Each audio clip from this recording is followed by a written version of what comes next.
Welcome, this is Jim, host of the Faith Influencer podcast, where we're going to dive into discussions on faith's role in everyday life, from navigating blended families to overcoming challenges.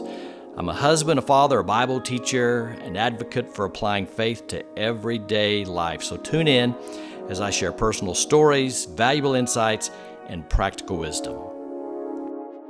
This is Jim Cunningham. Welcome back to Faith Influencer. Always appreciate you joining us, and I'm going to encourage you to hang around to the end because at the very end, I have two valuable extras that I want to give to you. So I get a lot of responses. I appreciate those. Sometimes those responses prompt me for new podcasts, but there was one in particular, and it was actually a young lady, and this was her story. She said to me, so my parents are divorced, and now I have a child, and so she's talking about grandbabies, but it's still in the blended family arena. So she said, here's what happens. She said, my mom will not be around my dad. So when we have events, I have to schedule two of them. So she said, what I've been doing for my son, when we have a birthday party, we have a birthday party that my dad attends, and we have a birthday party that my mother attends. And she said, this is so ridiculous. What do I do? And I said, that's real easy. You have one birthday party. You send out the invitations to everyone, and the adults will show up. That's what you do. So we are now entering the area that I've been hanging on to for a while, but because of all the responses, we've got to address it. And it is this: how do you deal with the ex? How do you handle the ex? As a matter of fact, this is such a big subject that we're going to do how to deal with the ex part 1, and next time how to deal with the ex part 2. So let's dive in. I want to give one caveat that I'm a little extra passionate about this. So if that comes out, it just comes out. So let's begin by dealing with the first of how to deal with the ex. It is this: when it comes to the ex, one of the first do's and don'ts that I want you to mark down is that everything you say about your spouse's ex, or you say about your ex, the children are listening. That's going to be the bulk of what we're going to talk about. How does it affect the children? I want you to understand that this is one of those areas. Now, some of you aren't going to like this, and I'm not particularly fond of it, but when it comes to dealing with the ex, you have to understand your feelings do not come first in this arena. It is the feelings of your child. There is nothing that will slam the door shut to a relationship with your stepchild than them hearing you talking about their other bio parent. That's difficult to overcome, and they hear through the walls. So don't do it. You cannot take a chance of talking about your stepchild's non-resident parent. So what do? Well, this part is free. Let me tell you what I do. I have the same emotions and feelings and frustrations and anger sometimes about my wife's ex. I don't say anything. Well, I do say something, but here's how I say it. When I'm driving to the office or driving home or in my car alone with the windows rolled up, I say it. I mean, that's when it comes out. Say it all you want to when you're by yourself in the car. Get it out. But don't do it where your children can hear you. Don't do it around your child. So here's what some people say. Yeah, but it feels so good. Well, it might. It feels really good to say what you want to say about them. Sometimes it even feels therapeutic to get it out. But you can't do it around the children. Do you know how many people have made the mistake of being critical or saying those little things and then wondering why they do not have a relationship with their stepchildren? That's why. And it's difficult to overcome. So I want to address this in some other ways. And let's just begin this way. Really, you have to bite your tongue. That's all there is to it. You have to bite your tongue. You've got to remain positive. I can't say it any other way. It's not about your feelings at this point. It's not about what you want to say at this point. It's about how your children are going to react to it. So the most important consideration when it comes to the ex is the children. The children. Someone said this. I didn't come up with this. They said this. I heard it a long time ago, and it stuck with me. They said that the ex will forever be the other biological parent for your stepchildren. That's not going to be undone. That's not going away. They will always play the role as the other biological parent. So, and let me throw this in as a caveat. That's the only role they're going to play. They're not going to play any other role in your household. They're not welcome to play any other role in your household. We'll talk about that at another time. But they will always play the role as the other biological parent. That's a consideration that you can't do anything about. So you just need to suck it up and be the adult and do what's right, even though it might feel painful. So let's address some of the things that are more practical. I told you about the birthday party. I told you what you do. You send out one invitation, and whoever comes. You don't accommodate a stubborn parent who doesn't want to be around the other. We've got to be adults here. You have the birthday party. So if I'm talking to you and you're the one that's been resistant, listen, go to the birthday party with the other ex-spouse there. You don't have to spend time with them. You're not going as the ex-spouse. You're going as the parent. That's the perspective.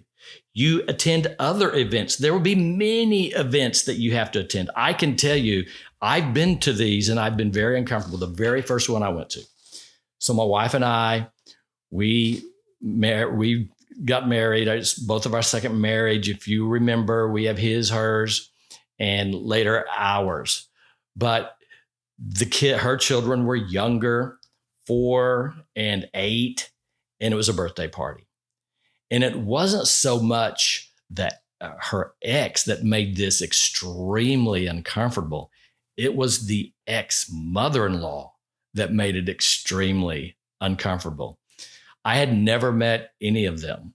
When I walked into this birthday party, the look that I received was it was bad.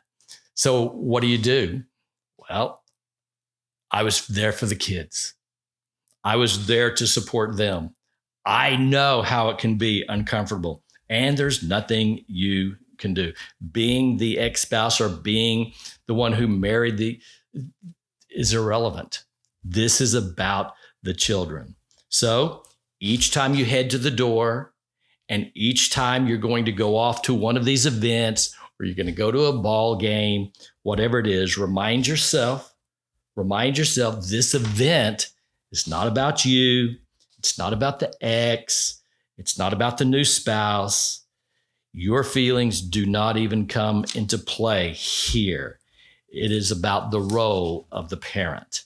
Now, I want to help you a little more with this.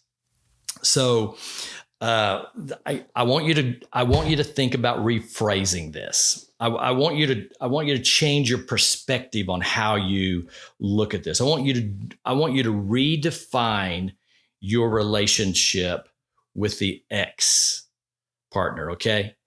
With the ex-spouse. I want you to start thinking of it differently. Now remember, I'm doing this because I think this will help you. It's helped me greatly. How can we make dealing with the ex easier? Is there a way? Yes. Here's how. Stop thinking of them as your ex-husband or your ex-wife. That's gone. That's no longer a title. Don't think of them as your ex. That doesn't come into play anymore. That's what I'm asking you to do. I'm asking you to redefine your view, redefine your perspective. They're not the ex-husband anymore. They're not the ex-wife anymore. You know who they are? Here's the new terminology I want you to adopt. The new terminology is begin to refer to them. This is their new title, okay? Begin to refer to them as my kid's dad, my kid's mom. Why? Because that's the role. When you say ex-spouse, ex-husband, ex-wife, That conjures up some of that stuff that you left behind. That brings up some of those feelings all over again because you were once a spouse. Nope, that's gone now. So we're redefining our relationship. That's my kid's dad. That's my kid's mom. I think if you will change those titles and begin to look at it from that perspective, it will maybe drop some of the volatility that you're feeling around this whole subject. So never forget this. Your kids love their biological parents, okay? Your kids love their biological parents. And that's how they see their ex as a parent. So here's what we know statistic-wise. This is what we know from any psychologist, from wherever you go. Here's what we know. That in blended families where the parents get along, the children will do better personally, they'll do better socially, they'll do better emotionally, and they themselves will develop healthier relationships as adults. So do you see the power of being an adult and getting along? Do you see the power of attending those meetings when the other spouse is there that you no longer like? Do it anyways, because this is the power of it that you have on your children. Let me throw in one little caveat here. If you're the step parent, because this is what happens, if you're the step parent, don't be passive aggressive towards your spouse about their relationship with the ex-spouse. They have to parent together. They have to parent together. And if you drop little comments that make it difficult for them to co-parent their children, even though they're no longer together, that really puts a lot of pressure on your spouse. Throw that out. All right. I said there are 2 extras. These are based on some questions that I received recently. And here they are. Here are the extras. Number 1, what do you do? What do you do if you have an ex-spouse that's remarried and you haven't remarried? Because this is what one lady said to me. She said, we have children together, and when we have parties and events and we're going to be around our kids, he has a new spouse and they have their children, and I never remarried. So it's very uncomfortable for me. This is what you do. In that scenario, if you haven't remarried and you're going to go to your children's events and they have a whole nother family, you take a friend. That simple. You take a friend with you, so you have someone that sits with you and that you can have conversation with, because you don't know all of the others who are there. Take a friend. That's how you remedy that. That was a great question someone asked me. And then here's the second extra that I promised you. It's this. If you're in a situation like so many of you are, where your children go back and forth, they split time. You have them during the week, or you have them this week and the other parent has them next week, however you do it, which is, by the way, how we do it. We go week on, week off, week on, and week off. If you do that, here's what I want you to remember. Remember, this whole thing is it's not about you. It's about your children's perspective when it comes to this. Here's what I want you to remember. When your child has been with their other biological parent and they come home, they're happy to see you. They're happy to see you. But they're also sad. They're sad to leave the other biological parent. So give them a little time to transition. That's the first thing. Give them a little time to transition. Maybe they want to go to their room. Maybe they want to go outside. Maybe they want to spend a little time together. You're pushing because you haven't seen them and you want to grab them and be with them. Maybe they need a little time to transition. Honor that. That's okay. That's okay. And then here's the other thing. When your child comes home from being with the other biological parent, this is a pet peeve of mine. Please don't do this. Don't begin to pressure them for information about what's going on in that household. Don't start asking them questions about your ex-spouse. Don't begin asking them about what are they doing? What does he do about this? It's not your role to get information from your child on his other biological parent's household. That puts a lot of pressure on your kid. And frankly, it's just not right. So don't enter into that perspective. Um, let me close with this last thing. Yes, as bad as this sounds, there was a time, I'm confessing here. They say it's good. I'm confessing here. There was a time when I first got married to my wife, and her children, when they would come home from their other biological parent, would talk about all the fun they did. Because sometimes the other biological parent may not parent, but they throw money, or they throw fun, or that's how they parent. And they would come home so excited because they did everything that I felt, this is my confession, I felt jealous. I kind of hate to admit that, but it was true. I felt a little jealous that they went and had all of that fun. And then when they came home, they wanted to talk about all they did with their dad in this case. And so I could feel that jealousy rise up a little bit. They had so much fun, and now they want to talk about that other house and household and their dad and all of that. So, you know what I did? I got over it because it didn't change. That's not my worry how they do their household. You have to be the adult and get over it. So we all go through it. We all have to deal with the ex, and we have to be the adult for the sake of the children. So that's part one. Thank you for joining us. This is Jim Cunningham with Faith Influencer.